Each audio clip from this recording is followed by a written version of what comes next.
Fidèles internautes de Guérit TV Monde, bonjour. 9 septembre 2022, nous sommes vendredi et ce jour, votre quotidien a décidé de s'adresser aux deux partis de la mouvance présidentielle, d'où il est écrit en manchette « Législative de 2023, l'UP Le Renouveau et le BR se trompent d'époque. Ce que l'on sait de l'UP et du BR est qu'ils ont eu l'avantage d'être sous la coupole du chef de l'État, qu'ils ont eu autant de députés à l'Assemblée nationale parce que l'opposition avait été exclue et les règles du jeu leur ont été toujours favorables. Dans la course aux législatives prochaines, ils font semblant de l'ignorer. Si hier, des dispositifs et des outils ont été imaginés et créés pour exclure l'adversaire et conforter leur succès, le contexte qui prévaudra dans le cadre des prochaines élections ne sera plus le même. D'autres variables entrent désormais en ligne de compte et cela, l'UP Le Renouveau et le Bloc républicain, parce que toujours grisés à tort par l'aura politique du chef de l'État, ne le perçoivent pas et à tout point de vue, ils risquent d'en laisser amèrement des plumes, surtout que les démons peuvent à tout moment ressurgir. Les élections législatives du 8 janvier prochain connaîtront la participation effective de l'opposition. Et cette fois-ci, les choses sont bien différentes. Premier titre placé en dessous de la manchette, annonce et création d'une cour spéciale pour le foncier, talon économe à la barre. Où en sommes-nous réellement quant à la création d'une juridiction spéciale qui n'aura qu'à traiter du foncier? À cette question, bon nombre de concitoyens se perdent dans les conjectures. C'est pratiquement une énigme pour d'autres, étant donné qu'ils ne sont pas dans le secret des dieux. Ça bouge ou pas? L'infrastructure devant servir à ce projet est-il déjà identifié ou est-elle déjà en construction? Les juges et auxiliaires de justice qui doivent y travailler sont-ils déjà sous la main ou bien sont-ils déjà recrutés et leurs capacités renforcées? Les dossiers liés au foncier dans les tribunaux de droit commun sur l'étendue du territoire national sont-ils déjà en train d'être compilés pour atterrir in fine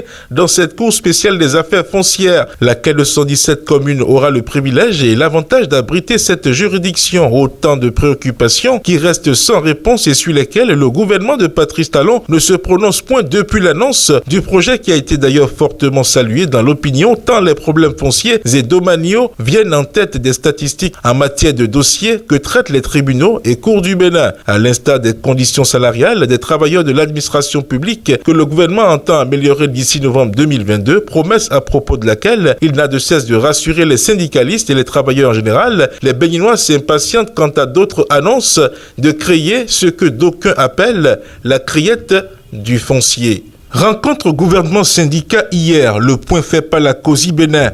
La rencontre annoncée entre les membres du gouvernement et les représentants des organisations syndicales des travailleurs a eu lieu effectivement ce jeudi 8 septembre 2022 à l'Infosec de Cotonou. L'ordre du jour est formulé en 2 points. Diligence effectuée dans le cadre de la rentrée 2022 et questions diverses.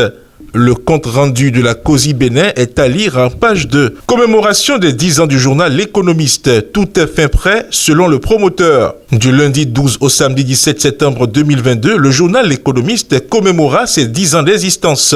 Un cocktail d'activités est prévu pour célébrer le jubilé d'étain du premier quotidien béninois spécialisé en information économique, financière et boursière. Face aux journalistes, ce jeudi 8 septembre 2022, le promoteur du quotidien L'Économiste a rassuré quant à la tenue des manifestations commémoratives. Une fois encore, la SGDS-GN alerte quant à l'utilisation de ses attributs pour escroquer. Attention donc à l'escroquerie. Info du desk santé, hygiène de base dans le monde.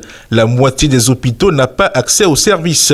Un nouveau rapport de l'Organisation mondiale de la santé et de l'UNICEF montre que la moitié des établissements de santé dans le monde n'a pas accès aux services d'hygiène de base. De nouvelles estimations mondiales sur l'hygiène qui révèlent l'ampleur du risque de propagation des maladies et d'infections pour les patients et les prestataires de soins selon l'OMS.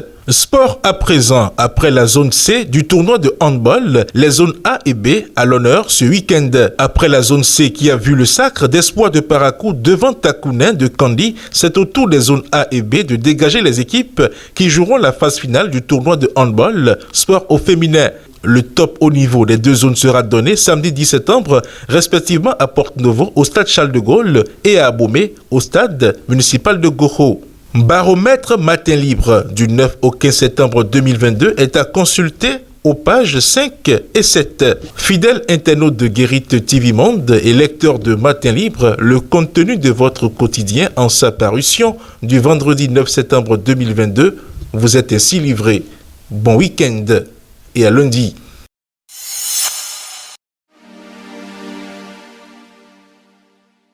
Vous recherchez une eau minérale de qualité supérieure?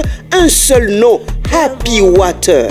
Avec Happy Water, découvrez le plaisir de boire, la joie d'étancher votre soif.